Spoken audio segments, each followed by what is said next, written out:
it's Kaya and PJ with Keeping Up with the Keepers. New keeper on screen. Hi, Keeper PJ here. So we're gonna show you our mysterious animal. I'll turn this around. And this is Thunder.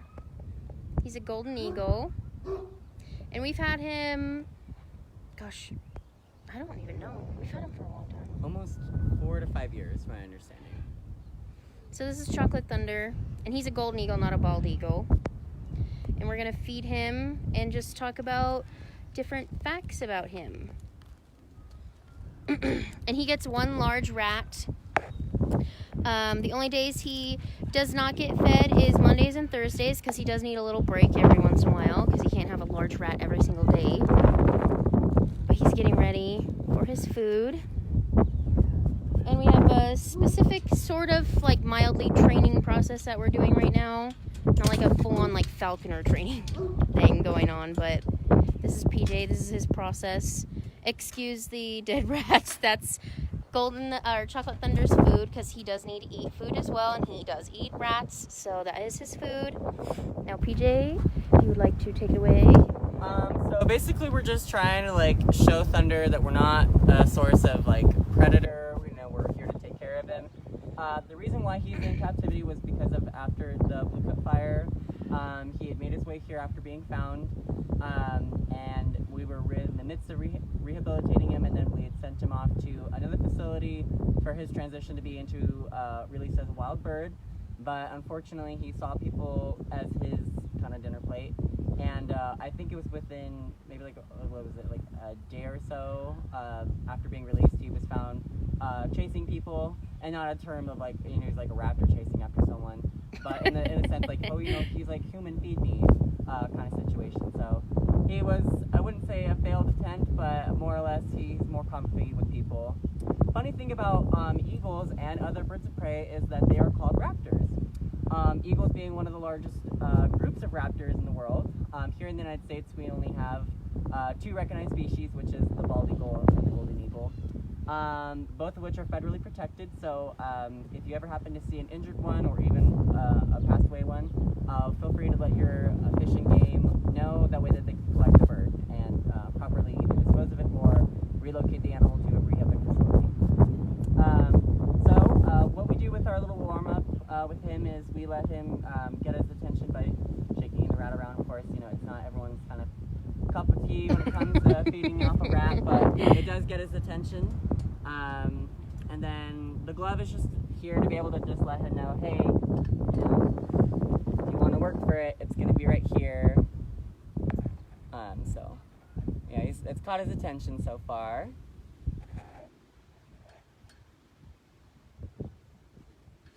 And he doesn't like come right away, by the way. So if you're like, oh my gosh, he kind of takes his own time. Also, golden eagles can turn their heads 270 or 80 degrees, between those degrees, just as much as owls can. So they can turn their heads around just as much as owls, noted fact. And golden eagles don't actually just live in the United States. They're found in all counterparts of the world. They are commonly used in falconry over in countries like Tibet and Mongolia for traditional hunting. People actually train them to go after wolves and antelope and foxes off horseback. And those eagles happen to be coming up from the summits of the Himalayas and whatnot. And here in the United States, they're found in all sorts of ecosystems, you could say. So they can be found in plains, but they can be found in deserts as well. Rachel says, hi PJ, hi Thunder. We see lots of golden eagles up here in Alaska. Oh yeah. And he sees the rat right now. He's just deciding whether or not he wants to come get it. He wants to see if he wants to come get his food. And if you guys have any questions about the golden eagle or anything, PJ is probably one of the best people to ask right now. So feel free to ask any questions, any comments. You can say hi to Thunder. Give him a heart, like. because he is the one animal that you will not be able to see as close up as any of the other animals, because he's kind of tucked away in the back corner.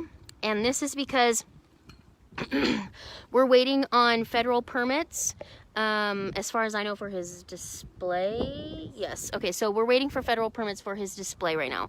So we're just waiting on Fish and Wildlife or USDA. I guess it's the same thing. One of the two. There's one person that's kind of like coordinating who receives their falconry permits throughout the state of California and the tri-state area. So that also goes for Arizona, Utah, Nevada, and Oregon, and I believe Washington. Based off of the information that we had that source from. So it's a little bit of a sticky situation. But we're still in high hopes that we're going to receive our permit. It's just like there's only one person that's going through each, I guess you'd say file. Files, documents. So they're kind of overloaded right now. So we're not like exactly at the top of their list currently. So that's why he's kind of tucked away in the corner. I can confidently say though that he's not interested in his rat today. Just based off of his posture and how he's just not super duper interested in it. But if he seems more chirpish tomorrow, we'll obviously give him his food. There are many different eagles all throughout the world. Golden eagles happen to be the more larger species here in the United States, and as well as counterparts to more northern America. Harpy eagles reign all over the world. The more infamous, famous ones happen to be the harpy eagle, which lives in South America, ranging from Costa Rica all the way down to Brazil. And then you have the Philippines eagle that lives in the Philippines rainforest. Really, really big, bright blue eyes. Golden eagles get their infamous name from the plumage all around their face, but they're predominantly like a darker brown. They'll have sometimes black tipped wings.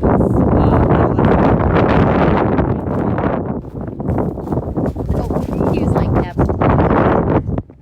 Yeah. Very large bird. He has been on our Instagram before, where we are tossing a rat to him, and he kind of like shoots up and he catches it. Also, no need to worry. Those dogs are not in his enclosure at all. Those are, since I don't know if many of you know, but I'm Kaya Omquist, so my parents are the owners. So that's my house right there. So the dogs aren't anywhere near him. And he's used to the dogs at this point, so he'll probably care less. Main diet of golden eagles actually varies. They are a very diversified opportunistic predator. Their diet can range from hare to rabbits to squirrels to even sometimes mountain goats, depending on the area and country that they're ranging from. I do know in the Himalayas, if they're given a chance, they will actually catch either adolescent or weaker goats or mountain sheep off the cliff face, and they will drop them to the bottom of the cliff. As gruesome as that sounds, it's one of their methods of hunting.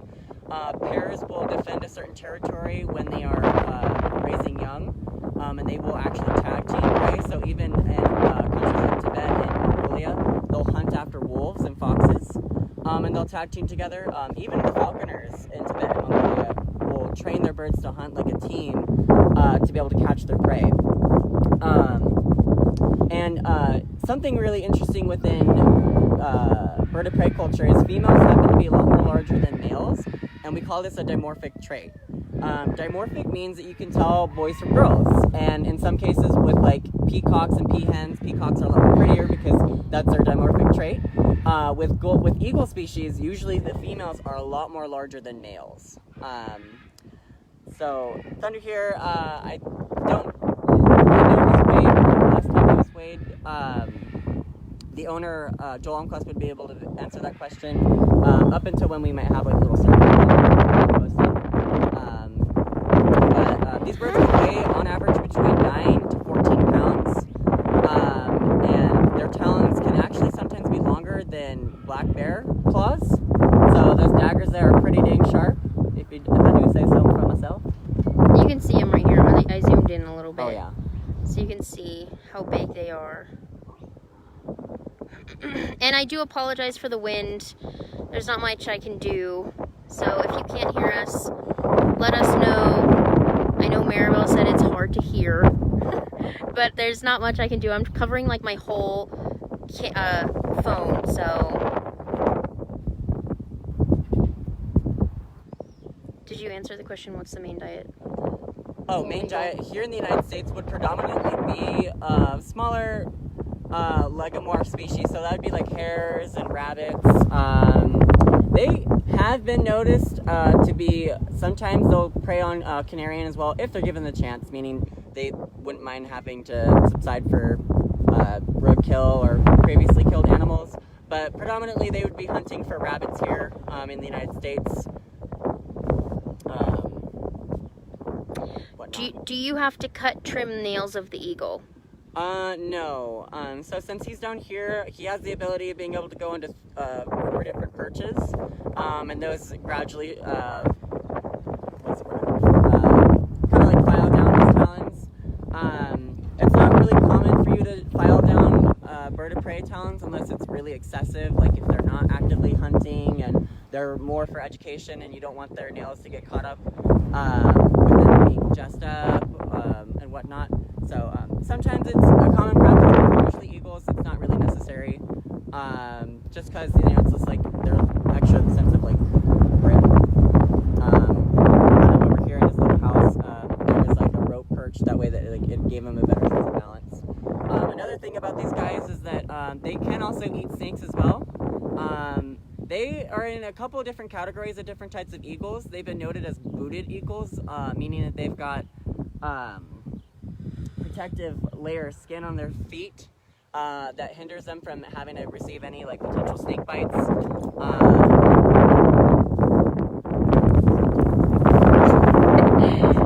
We're being attacked by weeds. We're in the midst of weeding. This is just one of the last projects. Please let us know if you can't hear us, because we're trying to talk as loud as we can right now, because the wind is like insane.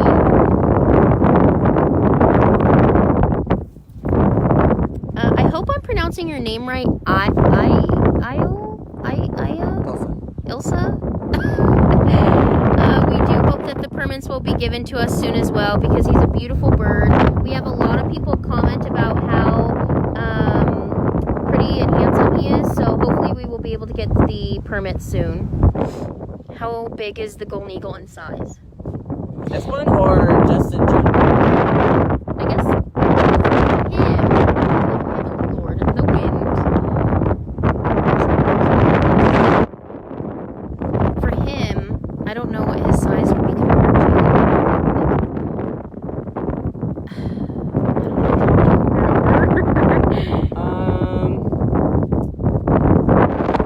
Wingspan wise, I'm not too entirely sure.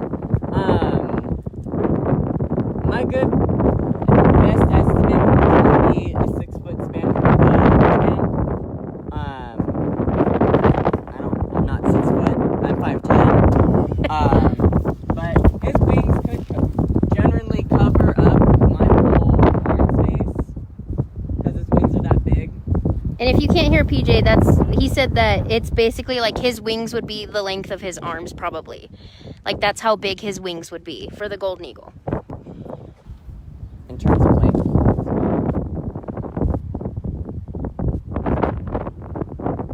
There's a lot of people saying, all I hear is wind.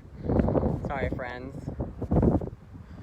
We're trying our best. But at least in the meantime, you can see how pretty he is. Maybe you already said this, but how old is he or she? He came to us as an adolescent bird, so we've had him for close to 3 to 5 or 4 to 5 years. But we ourselves don't exactly know his age. He is reaching adulthood because he is receiving the gold plumage, which is the golden feathers near his forehead and his face. Usually adolescent birds will be more of a darker brown up until you receive that, kind of like with golden eagle babies, baby bald eagles, how they're all brown up until when they start to fledge into their adult colors, and that usually takes around close to 5 to 6 years for them to receive their adult colors in terms of looking like an adult. Let us know if you can hear us. I'm trying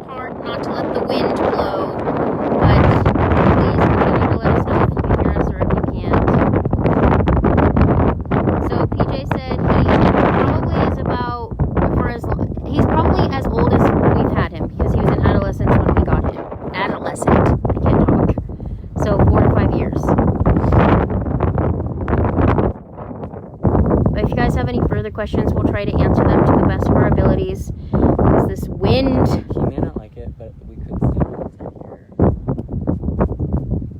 could... What'd she say?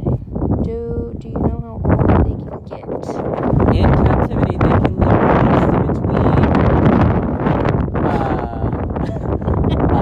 they could live between 30 to sometimes 45. There has been a couple that live close to 50 in captivity. Normally in the wild, due to predation and as well as natural causes, that lifespan could vary between 15 to 30, give or take. Not sure if you said this, but my son is curious, how good is the golden eagle's eyesight? Golden eagles have prestigious eyesight, so very, very, kind of like telescopy.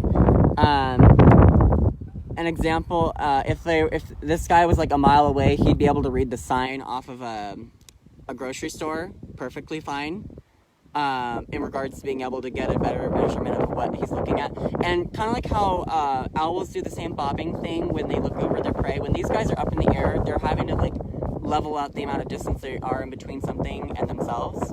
So it's a little weird thing that they do. Owls do it all the time. If you've ever visited us, you've probably seen one of our owls bob their heads for you.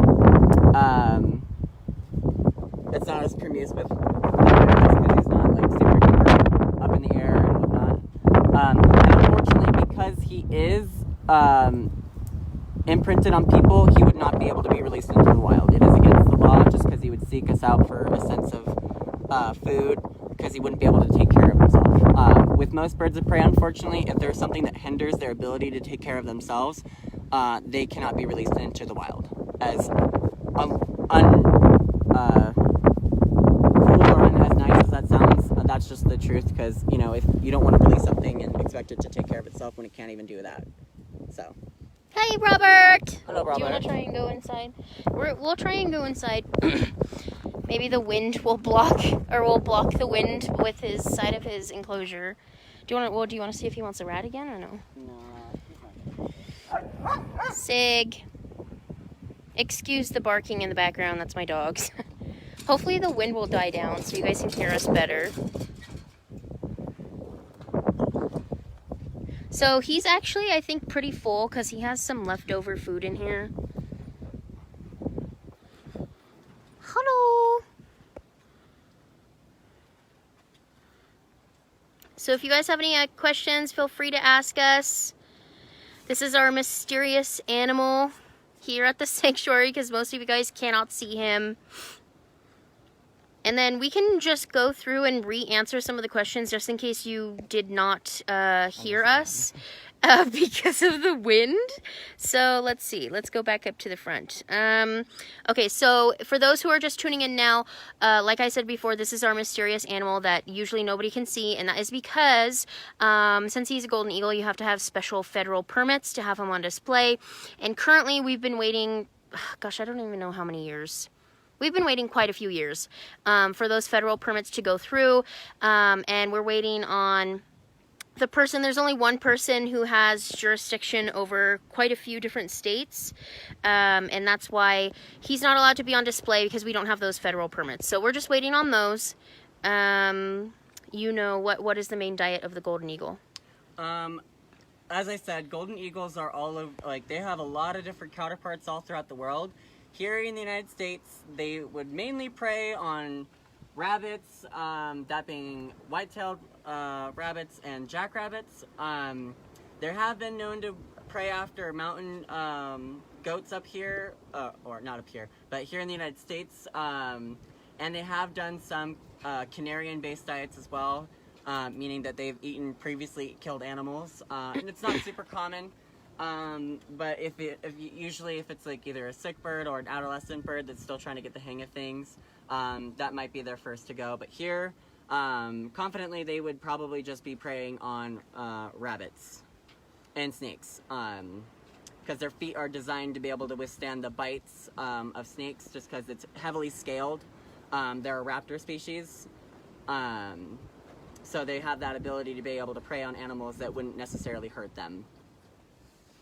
And, everybody's saying it's much better now. They can hear us. Oh, cool. Philip asked, any idea how long his beak and claws are? For exact measurement, his beak isn't super duper gargantuous. I mean, it's pretty big, very long and narrow at the tip, as with most bird species. For his talons, and that's the name that you would give birds of prey, their nails are called talons. I'd say those puppies are close to 4 inches long. Yeah, especially the back ones. If you can see, I'm zooming in. It's kind of shadowed by his tail, but you can see the back ones are super, super long compared to his front one right there. And then his beak up here. Hi! Hello, friend. Maribel wants to know native range. Native range. For these species, they are a local species here in California. They're also found in different subparts and ecosystems, so they can range in the Midwest regions. They're not too common in wet regions. They're more, because they're a bigger, broader bird, they do better off of soaring off of thermal tunnels, which are like warm winds that bring them up into the air.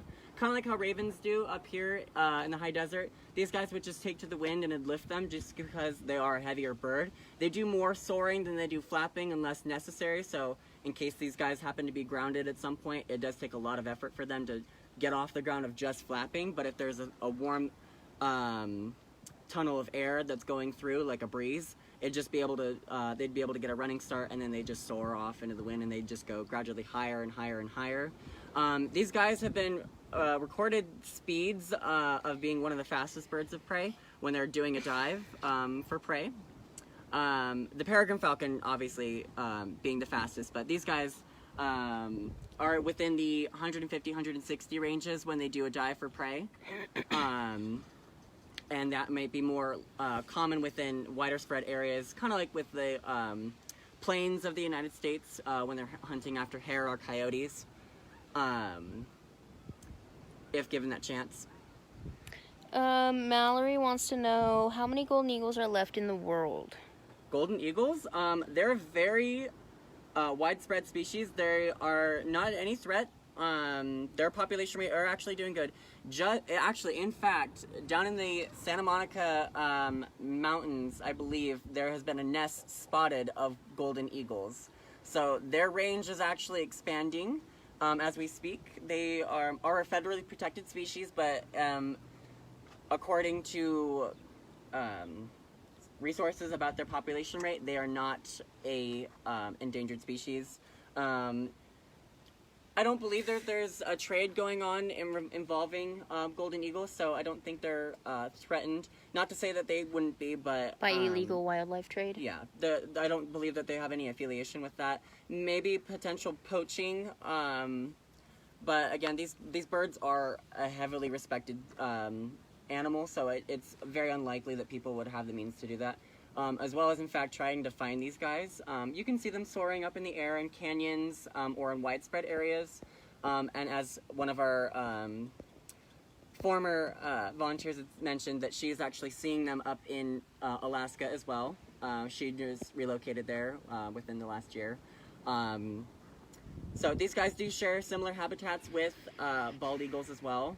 They don't usually cross one another unless it's by convenience or by situation. Usually it's not really happening.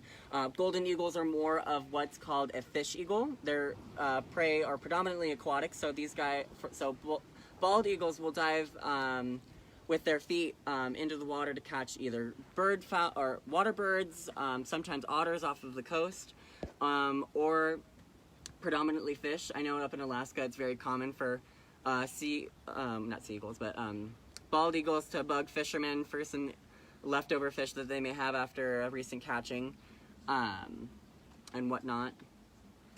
Oh, and then if you want to see what his feathers look like, this is one of the feathers we just found. And you can see in comparison to PJ's hand, I don't even think this is like one of his primary feathers. No. So this is just like... This is probably a secondary. Yeah. But so you can see how like even one of his primary feathers would be much larger than this one even. So it's about half of his forearm. And from like the tip of the feather to the end. And I know you probably know more about this, but a lot of people come in and ask us if they can take like raven feathers or the hawk feathers, owl feathers, even his feathers, because we keep his feathers up on the front desk sometimes in our little donation jar, but you can't, and PJ can probably go into more depth about that situation. So any bird part of the Migratory Migration Act, so this does include them because they are federally protected species. Any bird under that federal protection, so this does include crows, ravens, owls, hawks, kestrels, and falcons, and as well as other migrating species of birds. You cannot collect their feathers even in the wild if it was just by chance, just because there's the potential of medicinally selling them, and as well as they're protected by the federal government. But most of the time, feathers like his or other birds that may happen to contribute to Native American tribes who do use these as part of traditional sacred rituals or part of their culture is to be able to reward someone an eagle feather or use turkey feathers as part of their headdress. For the women, I know the men with the Lakota, there's been some chiefs who have had completely well-designed headdresses, and that is because they had earned the right to be able to receive a feather. It's like a rite of passage usually with the eagle feathers. So most of the time when a bald eagle or golden eagle is found, it'll be sent to sometimes a biologist or straight to a Native American tribe that is recognized and permitted to be able to have the feather. So you can't just say, oh, I'm Native American, I can have a feather. No. Yeah. You have to be a permitted documented Native American to be able to receive the feathers. That or unless you happen to be a biologist that's recording and recovering birds that happen to either been found dead or someone had spotted the bird, or if you're doing analysis on them. But as far as I know, you can't just say, oh, I'm Sioux or I'm Blackfoot, so I can have an eagle feather. No, that's not how that works. I do believe that some tribes are able to sell the feathers, but I won't quote myself on that. But I've had the ability of being able to go to a powwow and there were eagle feathers being sold. Now that doesn't mean that sometimes that's completely the truth, but in terms of what they want to do with the feathers, sometimes it may go into the part of the selling them as well. And Maribel just commented, she's one of our keepers, for those who don't know. She would also like to note, in case you don't read her comment, they don't, all birds, they don't have to be migrating bird species. Pretty much all native birds are protected. So, and then they would also like to know, do they drink lots of water or take baths? I personally have never seen him take a bath, but I could be wrong. I've seen him a couple times. Within the 2.5 years I've stayed here, I have seen him get inside his water dish and take a bath or two. It's not very common just because I don't believe that they have the oil within their feathers to make it resistant to waterlogging their feathers, which would make them sink and not have any lift, so they'd have to sit a certain amount of time before they completely dry again. Unlike with the bald eagles, where they have that resistancy in their feathers to be able to dive in water accidentally or by chance. But if they're in the water for a certain amount of time still, they can become waterlogged and they'd have to sit on a perch or make their way to land quickly enough to dry off completely. He keeps looking at the feather like, why are you touching my feather? It's hi, Sherry! Hi, Bethany! Bethany says hello. Hello. Yes, he is very, very beautiful, Sherry. That's why I wanted to put him on the live video, because not a lot of people can see him up close. So if they would like to, they can watch this video. Because that's pretty much, if you want to see the golden eagle like in person, I mean, the only way you would be able to do so is if you bought an extreme feed and then you come in to our little hallway section. Oh gosh, you can't even see, but there's a little hallway section we have between the lioness and the tigers, and you get to feed them. But you could possibly possibly, I can't guarantee you'll be able to see him, because sometimes he hides in this perching area right here. This is like his shaded little perch area. And most of the time he sits here during the day because, again, it's summertime, it's hot, and he does not want to be out over on this bright little patio he has right here. So can't always guarantee you'll be able to see him. Hi, Sherry. We are good. He's a very, very beautiful bird.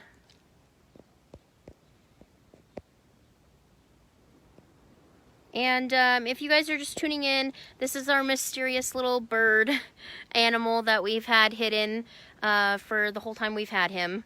And he is, like I said, a very handsome boy. He's a golden eagle, not a bald eagle. I think I saw somebody comment to you as a bald eagle. Well, okay, because PJ had mentioned this. When they're younger, they don't have their white heads right away. So, but he's not a bald eagle. He's a golden eagle. And you can see his little golden highlights on the back of his head. He would be a lot more larger than bald eagles anyways. Bald eagles are just a tad bit more smaller than golden eagles. Thing about golden eagles, or actually eagles in general, is people associate them with a misinterpreted call. So if you've ever seen like a Western film and, you know, you see a shot of an eagle and then you hear this loud, pitchy, eerie like screeching, like ee! like a manly hawk bird noise. It's not actually the eagle's noise at all. It's based off of the red-tailed hawk's screech.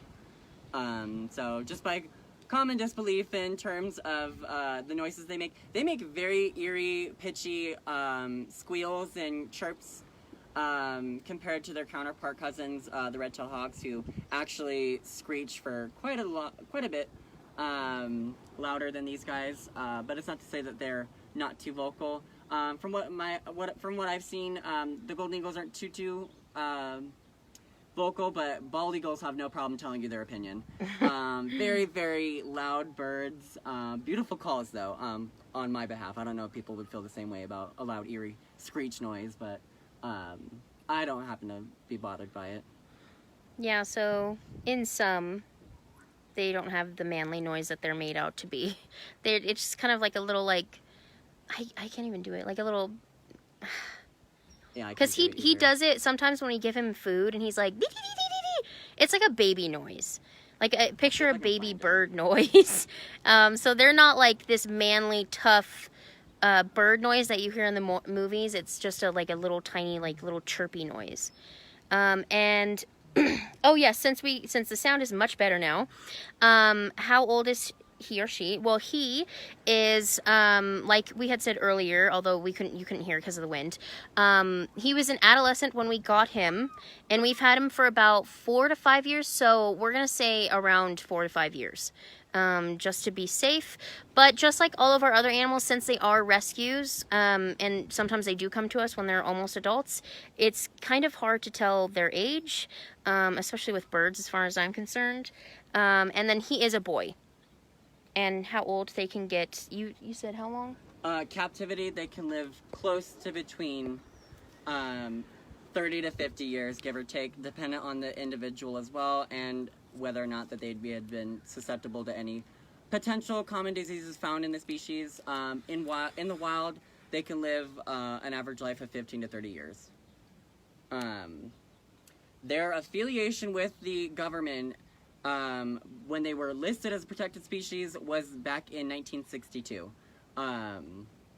Just as they shared the same counterparts that the bald eagle has. I did find a video of a sound. Okay, so similar. this sound is a similar noise to what they actually sound like. So for those who are watching right now, there's a misconception that eagles in general have this like manly screeching noise that you hear in the movies. That is not true. They have very like high-pitched squealy noises. So PJ's going to play one for you. Hopefully you can hear it.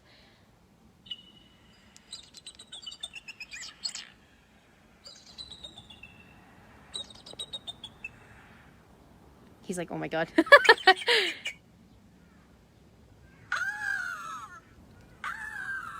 So that's what their noises sound like. So unlike those manly screeches you hear in the movies, they have those little chirpy noises. And he does that every once in a while when we give him food. Was he a rescue or a surrender? So he was like, he was not a surrender. Nobody had this as a pet. But like PJ had said earlier, he was in the process of being rehabilitated. As far as we're concerned, the owners have yet to say otherwise, but he was trying to be rehabilitated, but he was too accustomed to humans, which is why, as a result, he has to stay with us, because when he was released, you said he was already trying to go back to people and trying to get them to feed him and stuff, so that would not be good out in the wild, because regular public would not think, oh, what a cute little bald eagle, I'm not even saying the right name, golden eagle trying to make me feed him. You'd probably be terrified that this raptor's trying to chase after you, so that's why he has to stay with us. Oh, Bethany would like to know, can you explain the dangers of Newcastle disease? Newcastle. Alright, well, Newcastle was, from what I've interpreted and what I've been reading up on it, was introduced through cockfighting pits in the San Fernando and San Bernardino County areas, and has been making its way in different parts of Southern California. And unfortunately, the high desert having to be one of those areas that have been affected by the disease. The disease itself has different, like, traces. It's very common within poultry. That they can be a potential carrier and still be perfectly fine without it ever, like, really hindering the bird and unconsciously spreading the disease. I know with my work, I also work at PetSmart, if any of you recognize me. That's why, hello. That's why we've stopped the sale of birds at the moment at my location. Doesn't mean all PetSmarts have, but with different counterparts in Southern California at different PetSmarts, we've stopped the sale of birds because the Department of Agriculture had told us that we cannot do the sale of birds because we happen to have one of our birds that's in quarantine at the moment, happens to be a little dove that we sell as a pet, that we didn't want the chance of having to spread to other people's birds or having it potentially affect the general public. It is a widespread problem due to respiratory related issues. I do know that there's 5 different strands of it as well. Presently, if you do have poultry, do not actively move your birds. I do not know the consequences, but I do know that there is a high penalty for it. So to be on the safe side, do not move your poultry at the moment.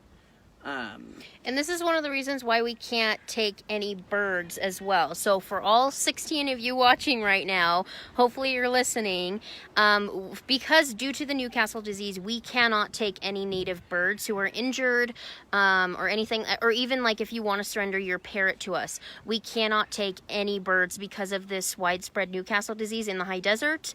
And that goes for all sanctuaries currently in the high desert as well. So unfortunately, if you do find a baby bird, sometimes if you look online, there's like a graph that will show you what to do when you find a baby bird. I don't know if Maribel's still watching, but she has that picture on hand because I know she has a lot of people who ask. But there is a graph online you can look for if you find a baby bird or injured bird on what to do. But unfortunately, because due to the Newcastle disease, we as a sanctuary cannot take any of those birds anymore at all. Because if one bird tests positive, the entirety of the birds that we house would have to be humanely euthanized. There's no questions asked. It's not curable. I just did pull this up. As of July 19th, 2019, USDA has confirmed that 448 premises in California are infected by the Newcastle disease. That including 441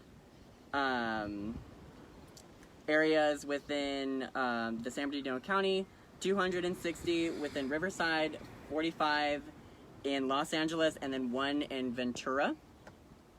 That was done by,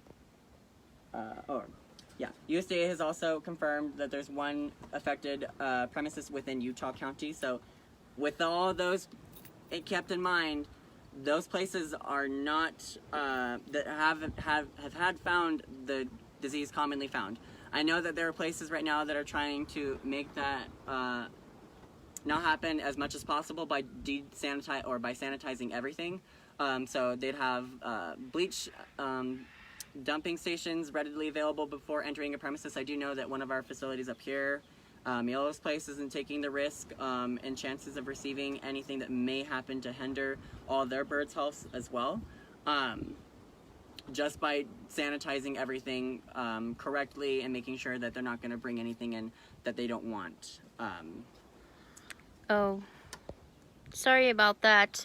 Yeah, sometimes I try my best, but the internet here is not the best, and the reception is not either. So I apologize immensely if the live feed keeps going in and out, because I literally don't know what else to do.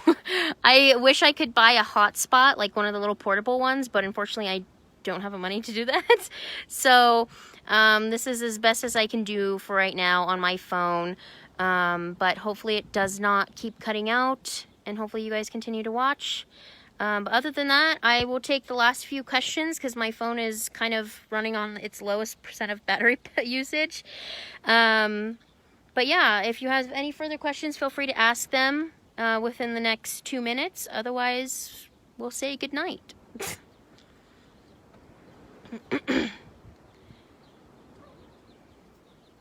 Roughly, on their body, they have close to 7,000 feathers. That's a lot of insulation. Fun fact of the day. And as well as all their body is just, it's big fluff. It's a bluff. They are a pretty bulky, muscular bird, admittedly, but they also look like a little chicken. If you've ever seen a muscle preserved tissued owl, you will be shocked at what you see, because owls are very, very densely feathered. That's why they look so nice and squishy and kind of cuddly, and they are. One of our owls here at the sanctuary, Eleanor, is in the midst of being actively glove trained, and when we get the chance, we do get the ability to be able to like continue our bond with her and make her a little bit more associated with us, just because we want her to be friendly, because she is a potential education bird, and that meaning that we take them to do school shows and just seminars, educational stuff. Yeah. And if you've ever come to the sanctuary as well, we have done a couple critter talks with her, where we've taken her out and shown you guys a little bit more closely. But it's all dependent on her. She kind of does her own thing. She is a little she'll let you know if she's like, I don't want to do it. And hopefully, we're trying to do the same with him. Obviously, though, this is going to be a long process with him.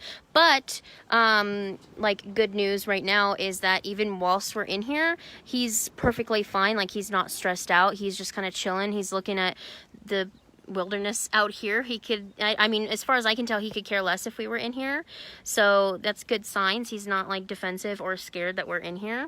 Before, he would act very unsure of what was going on, and he'd kind of be flying from perch to perch. Yeah, he usually, like, if the dogs are kind of acting up, like if they bark too loud, he kind of gets like a little like, ugh, I don't like this. So he'll fly from this part to this part, or he'll fly here and up against the thing. So that's how you can kind of tell he's a little nervous. But as of right now, like I said, good signs. He's pretty chill, just sitting on the log.